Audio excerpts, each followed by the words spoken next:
Hi, this is Ben Edlund. I am the creator of The Tick, and you are listening to GenreTainment.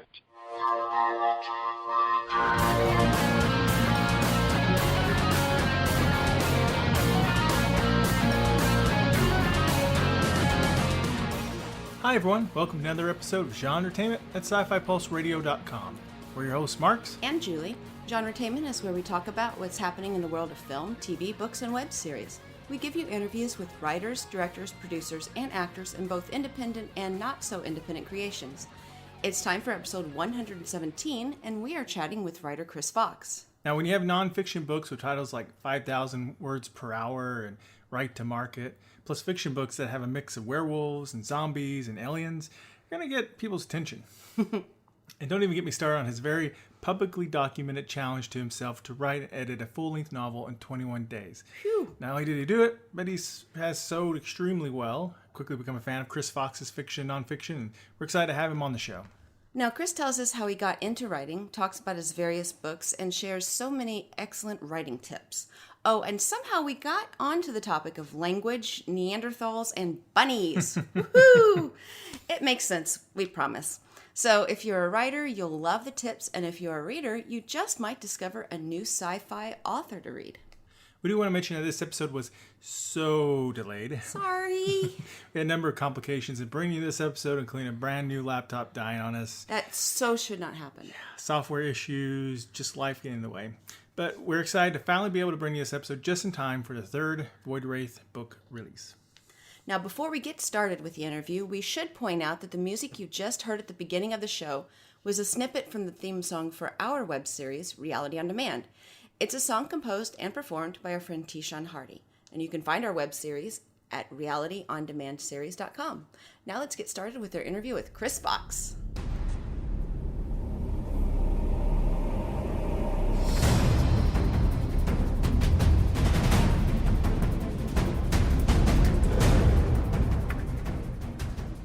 Chris, welcome to the show. Hey, thanks for having me. Well, thanks for being on the show. We look forward to talking to you about your nonfiction books and your fiction books.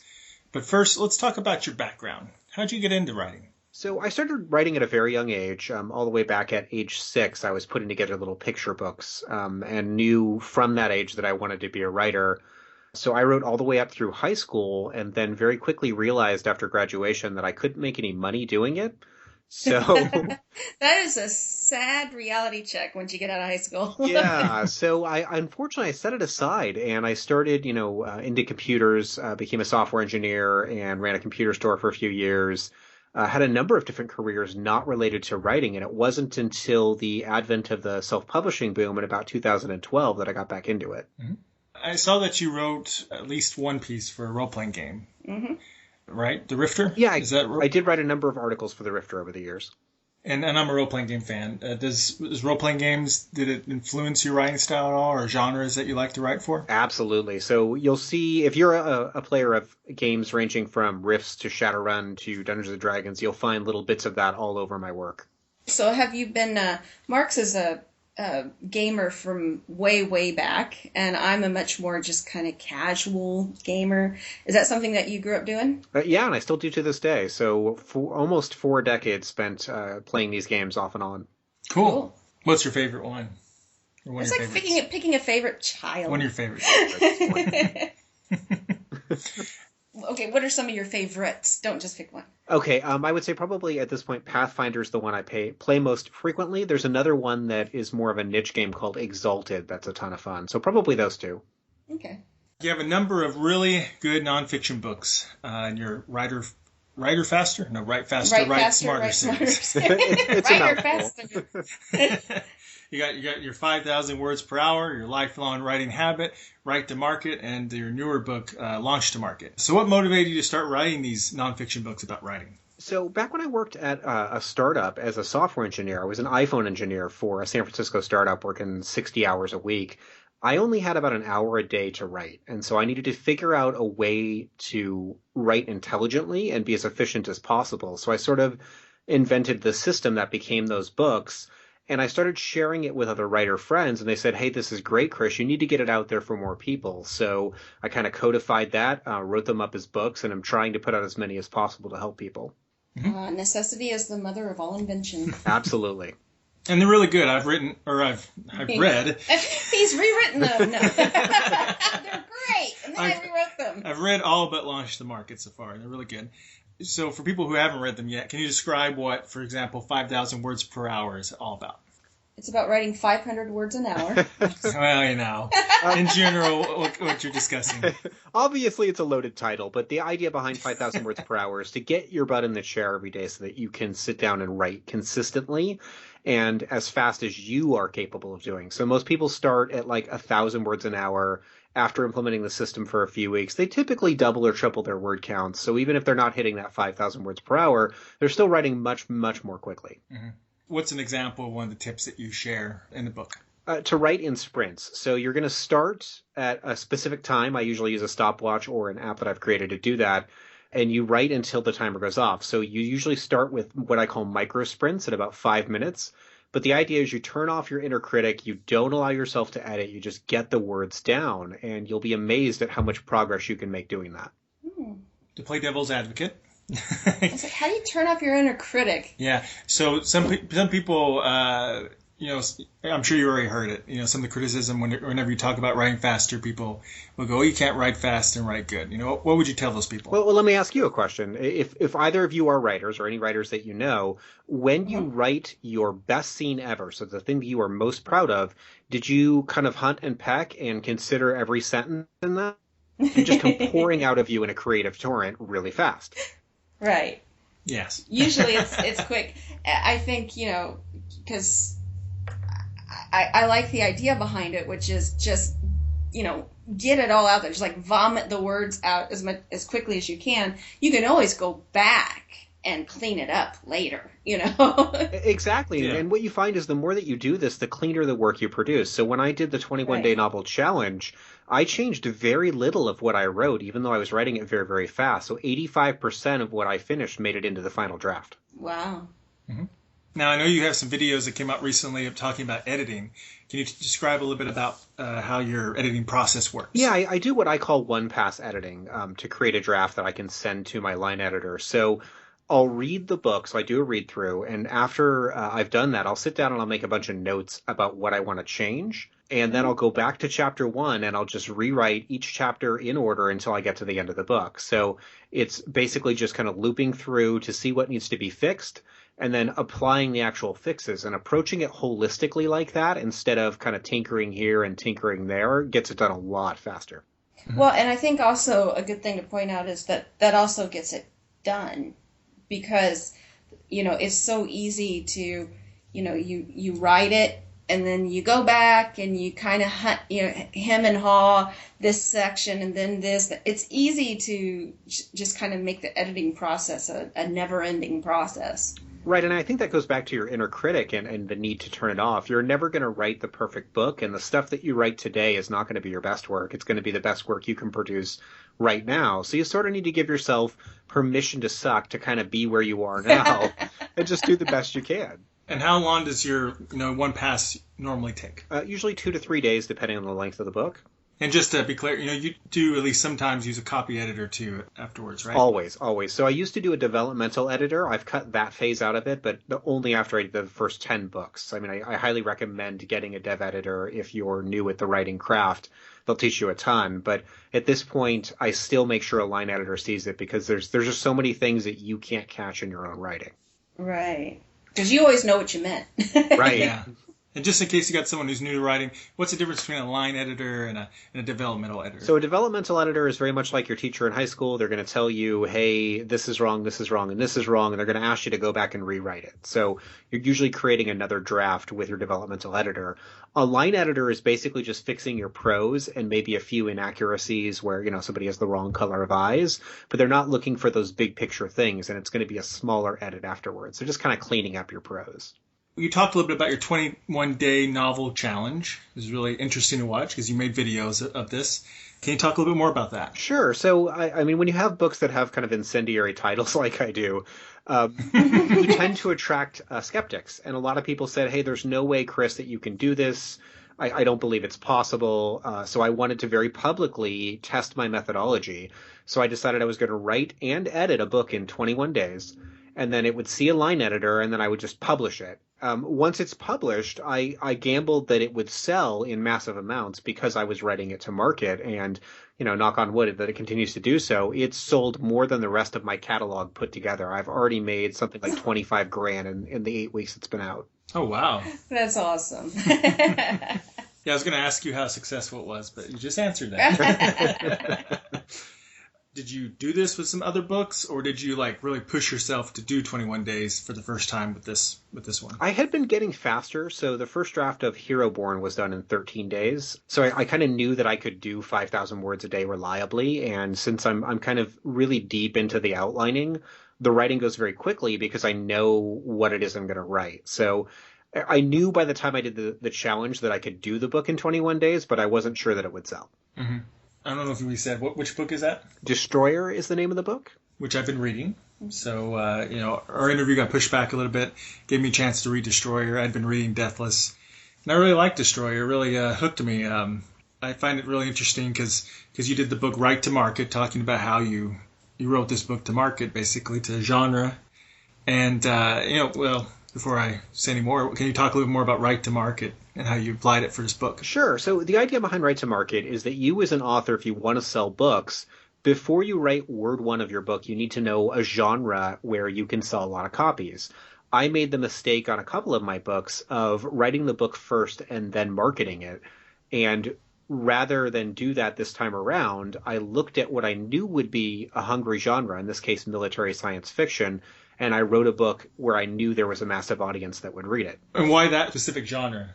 Is that something you really are passionate about, you like? Exactly, and that's the other half of the equation. It needs to be something you absolutely love. So a lot of people see writing to market as selling out, but in my opinion, you should find a genre, the intersection between I really want to write this and I think it'll sell. So, I get to write about giant spaceships, which I've loved since I was a kid. Well, and for those that, there's always going to be critics, but it's neat the way you've really come up with these ways that are really useful ways to help writers write. But the idea of knowing your audience is, I studied communications and majored in journalism in school. And rule one in mass communications is know your audience. And we would talk about that's the difference between the English crowd and the journalism crowd was we looked for an audience. Right, and that's why I think the journalism crowd is going to thrive in the modern publishing industry, whereas academia is not.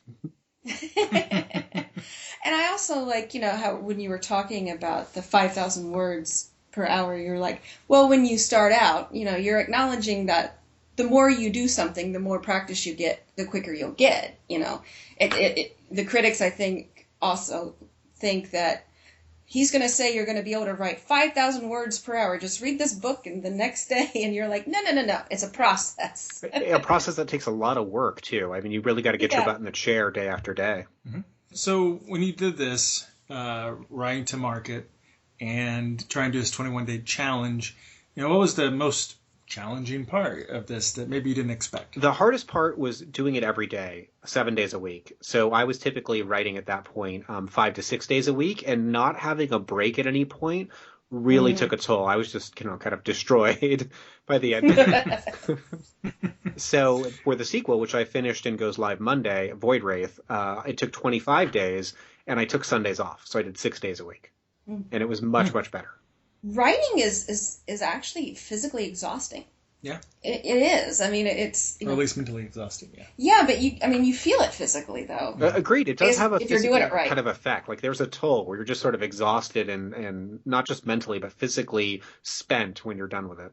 I remember one of my best English teachers, hi to Mr. Wooten out there, he used to say, when we were writing in class, you guys look comfortable. You're not writing. You should be sweating bullets. You cannot look comfortable and write.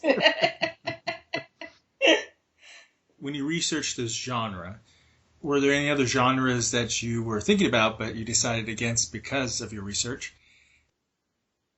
My other top choice would have been epic fantasy. The reason I didn't go there is not because I don't think I could be successful there, but I think that an epic fantasy requires longer books with a lot more attention to detail, and I knew that I could get books out faster in military science fiction. Mm-hmm. That was wise. Whenever you did research, was there any other genres that you saw clues to that might be some interesting ones that people might want to consider? Yeah, and they're all over the place. So the other categories I think that are worth looking into, there's a lot of great ones in nonfiction. So the books that you're talking about, like 5,000 words per hour, that's not a competitive genre. Authorship is the name of the subgenre, and the top book was 3,000, and the bottom in the top 20 is, I want to say, 30,000. So there just aren't that many good books for writers, and it's an underserved category. So it's exactly the kind of little niche you want to find when you're writing to market. Yeah. I've been enjoying Destroyer, and I got your prelude book too. I need to read that soon. And That sounds funny. I'm enjoying Destroyer. Destroyer. It feels like a mix of like elements I like from Babylon 5, Battlestar Galactica, a little Star Trek. Okay, now I definitely do have to watch it. Yeah, or you read it. Read it, sorry. You were playing the trailer. That made me... It's not a TV show yet. Yeah, no, it's not yet. Yeah. What TV shows, what books, help motivate you a little bit in creating this world? So this is everything that I've kind of taken in from pop culture in science fiction over the last 20 years. The biggest influence, I would say, is a video game called Mass Effect, which it had a trio of games that were some of the most amazing storytelling ever done, and it has a terrible, terrible ending. And so I figured maybe I can do this justice. So do something similar that's been influenced by it that has an ending that I like. I don't play video games, so I'd never heard of it, and I didn't realize a video game would have an ending. Oh, yeah. I don't know what the ending is. I have to find out. Like, one aspect of it is that you have a cat race in there. How do you pronounce their name? The Tigress? Tigress? Uh-huh. And now you need a rabbit race, too. A rabbit Oh, race. that'd be great. We have cats and a rabbit, so we're partial. So the two characters, Fizzgig and Izzy from the book, are based on My House Cats. Ah. Oh, cool. I just love hearing people or reading people say, like, yes, mighty Fizzgig. So, yeah, explain a little bit about how they inspired these characters. Well, I'm kind of curious, like, when you say cat race, I think about, like, Wing Commander, when I was a kid, Larry and Ivan's, Manzin Wars. Were those at all influences? I mean, is cat race maybe like a little bit of Klingon. recurring? And Klingon, yeah. Cats and Klingons, I can totally see that working. They are a little bit Klingonish. Yeah, I just kind of worked in that honor angle, and that seemed to work pretty well. And then as far as dialogue, I just look at the interactions between my two cats. So tell us about how your cats kind of, did they inspire these specific characters? Oh, yes, absolutely. So Fizzgig is 16 years old, and, the oldest, grayest cat you've ever met. She doesn't have, time for anybody's BS anymore. She doesn't care.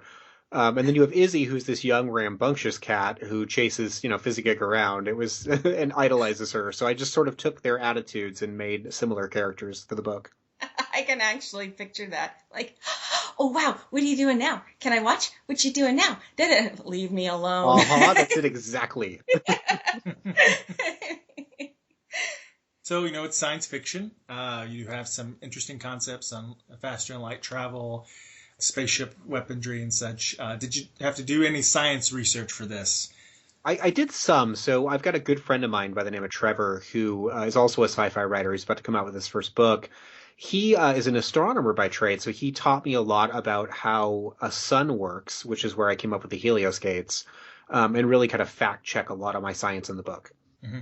Helios gates are like these wormhole portal things that are within the suns, right? Exactly. It's basically a stargate in the center of the sun. That sounds like a very hot way to travel. Quite hot. So the ships have to be designed accordingly, which is kind of covered in the book.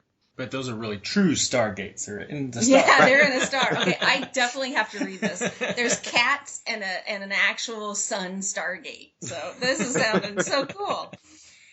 I saw that you have a book trailer for the Void Wraith books.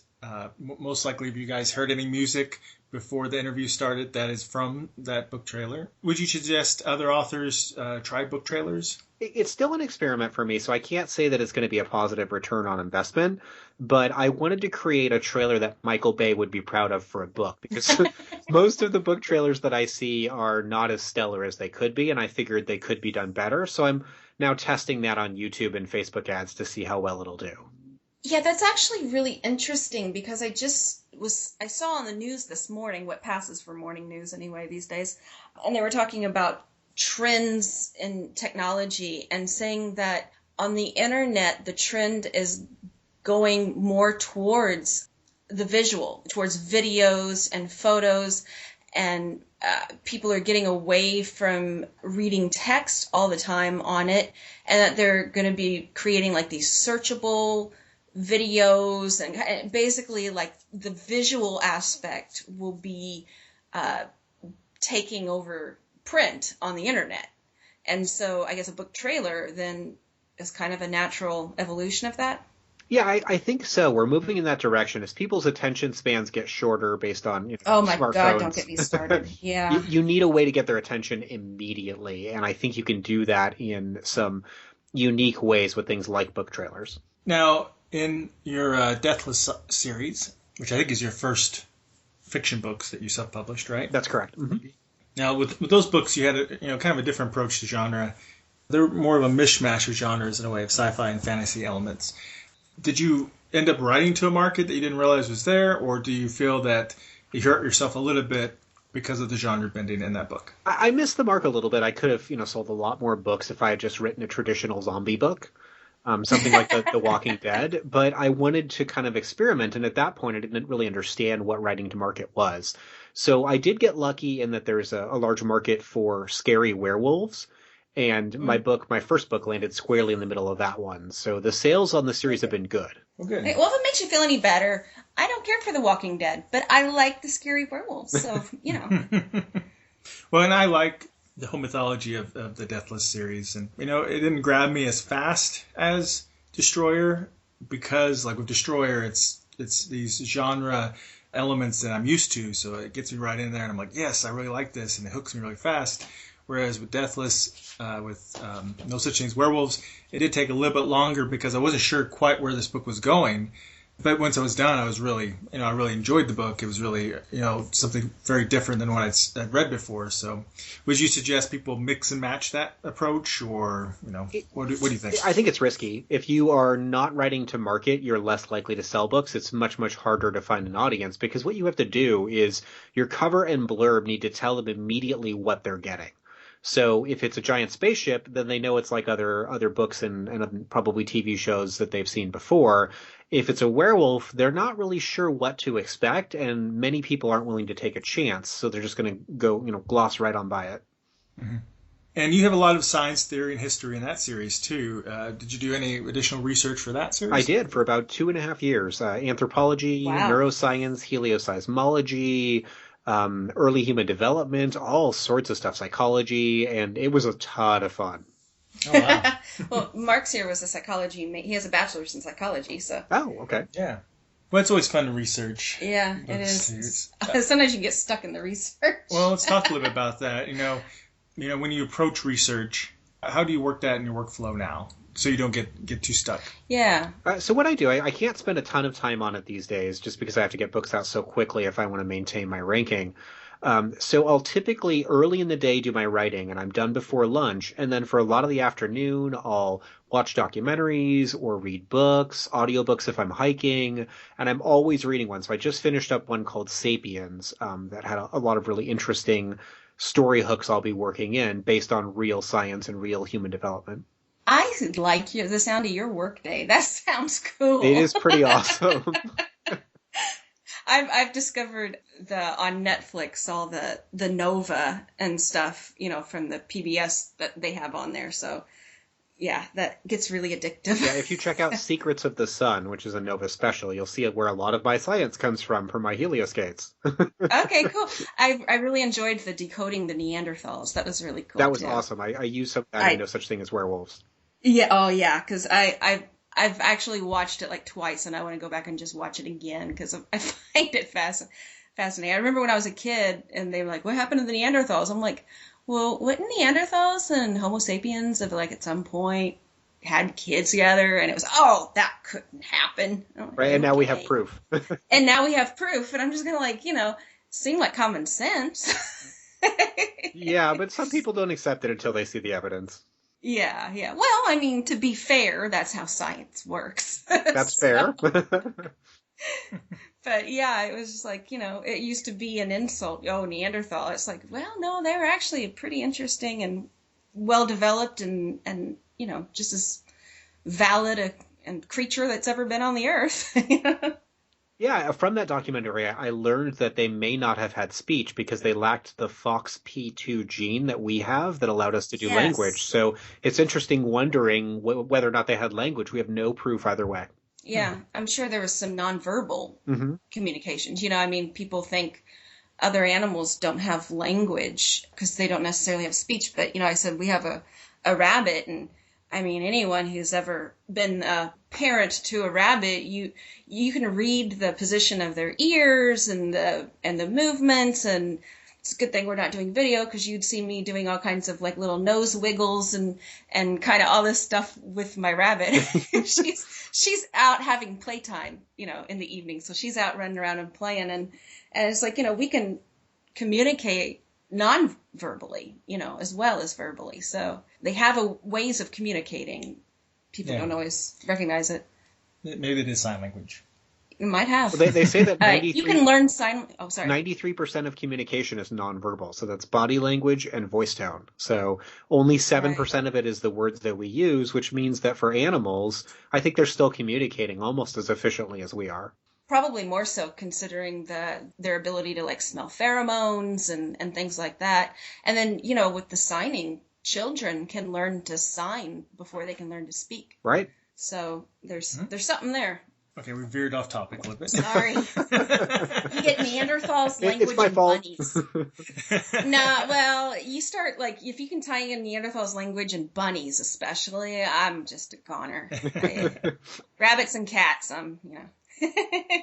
Let's talk about another one of your series. It's Project Solaris. What's that about?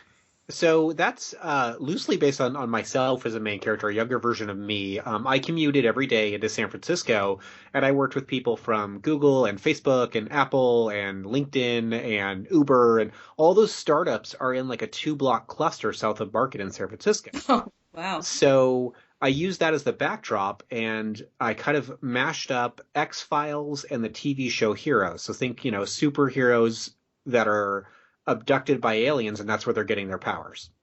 I like it. And it's a spin-off of the Deathless series, so it uses all the same series, and they have some connections. So I worked in werewolves, zombies, vampires, aliens, and superheroes into the same setting, and I think it works. Oh, cool. Is Void Wraith at all tied somehow? I guess it wouldn't be. It's not, although that's the number one question that I get is, are they linked, and if so, how? There's already a bunch of theory crafting on the internet about maybe they're tied together, and this character could be. Always keep them guessing. Mm-hmm. Yeah. So you have any other future projects in the works? I do. So now that I finished up Void Wraith, Eradication will be the end of that trilogy, and I'll have that out in about a month. Once that's complete, I need to finish up the Deathless books, and then it's on to that epic fantasy that I mentioned. Cool. On the nonfiction front, I've got a book coming out called Reader Psychology, which explains why readers buy books and sort of what emotional itch they're scratching when they do. And I do that based on genre. So you can see how some people might do romance for certain reasons, and other people will do science fiction for a whole different set of reasons. Like what kind of reasons? Like is escapism a reason, or is it more specific that kind of it's the scope that you're talking about? That's part of it. So discovery and wonder is going to be true of almost every genre. People want to see new things, but obviously if you're into romance, you're looking to kind of have the romance maybe that could be missing in your own life. For science fiction, depending on the brand of sci-fi, you may just want action adventure, or you may be wanting to experience things that you can't do in the real world. Mm-hmm. Like the Avatar kind of. Yeah, it's an avatar for you. So you can be put into all these situations you'd never get into in the real world, and it can kind of add spice to what would otherwise be a boring day job for most people. Yeah, the daily grind. That's great. I look forward to those. I know you just started a new video series, right? Tied to Right to Market? Right. First one just came out today, and I've gotten hundreds of questions about how to implement the stuff in that book. So I figured 5 or 6 videos showing specific things would be really useful. Well, before we go, can you tell our listeners where to find you and your work online? Sure. ChrisFoxWrites.com is kind of the central hub. You can get the books, the YouTube videos, and a bunch of informative articles I've written. Am I forgetting anything? I don't think so. We covered a lot. Yeah, You're a lot of fun to talk to. Yeah, you guys too. I've listened to a few episodes of your show. I listened to the Monica Leonelle episode since I know her. And Oh, yeah. you guys are into all the same stuff that I'm into. I'm like, they play role-playing games, and they like fantasy and sci-fi. I'm like, these people are awesome. We had fun. We went to Dragon Con a couple times. I'm We so really jealous. Loved that. That's in Atlanta, right? Yeah. Oh, it was fun.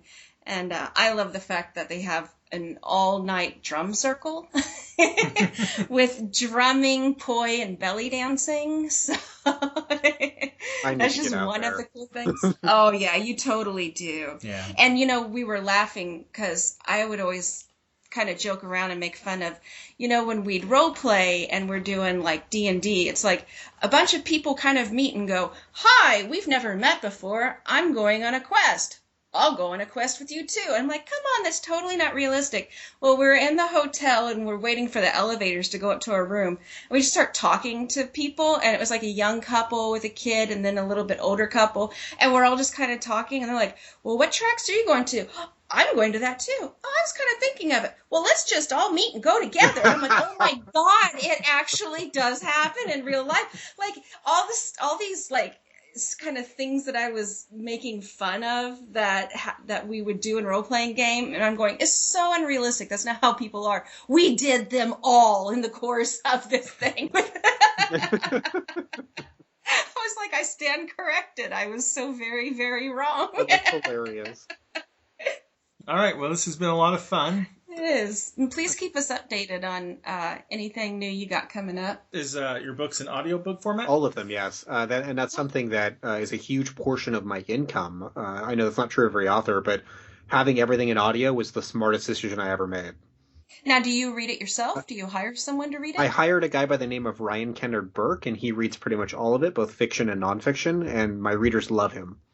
I was going to say, you have a good voice, though, so you could always do it yourself. I probably could, but I'm not trained for it, and it really comes down to time. I already, stressed to the max. Well, yeah, and you'd run the risk of losing your voice, too, because if you don't have voice that. training. Yeah. But if you're ever in a pinch, you could do it. Yeah, I've considered it, and someday I might. I think I would probably enjoy it. All right. Well, thanks so much for being on the show. you. All right, guys. Thank you for having me. All right.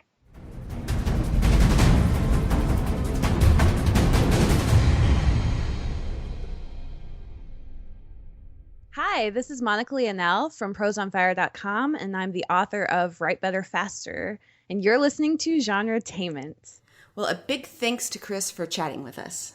Be sure to check out his books if any of those sound interesting to you. I've literally read nearly his entire catalog now. I think probably within like a week. Now, before we go, we do want to remind you that you can always keep track of us by subscribing to us on iTunes or Stitcher, or by following our GenreTainment Facebook page, my Twitter account, which is @MrMarx, or our website at GenreTainment.com, or follow all the shows at SciFiPulseRadio.com. Coming up in future episodes, we'll be speaking with Kathy Fong-Yoneda, author of the script-selling game A Hollywood Insider's Look at Getting Your Script Sold and Produced, Troy Duvald, author of Reality TV, An Insider's Guide to TV's Hottest Market, and author, video game writer, and scriptwriter Justin Sloan. So we'll be back soon with all new guests from our favorite films, TV shows, novels, and web series. GenreTainment is a production of Alien Jungle Bug Productions. Until next time.